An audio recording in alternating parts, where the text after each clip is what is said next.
आफी, तुम्हारे डैड तुम्हारे और अहमद के दरमियान दूरियां पैदा कर रहे हैं। दूरियों की ये वजह बार बार धमकियां देना मुझे अच्छा नहीं लगता। छीन लूंगा उसे तुमसे।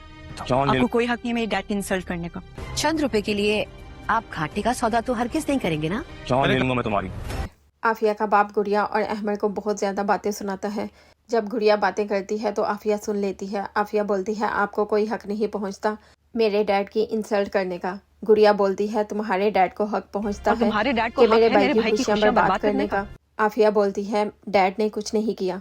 गुड़िया बोलती है कि तुम्हारे डैड तुम में और अहमद में दूरियां पैदा कर रहे हैं।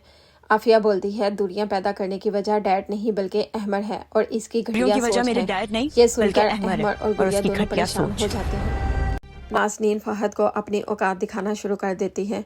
वो बोलती है कि मुझे यूं बार बार आपको पैसों के लिए फ़ोन करना अच्छा नहीं लगता। और आप तो एक बड़े बिजनेसमैन हैं और आप तो किसी छोटी सी मामूली रकम के लिए घाटे का सौदा तो नहीं करेंगे।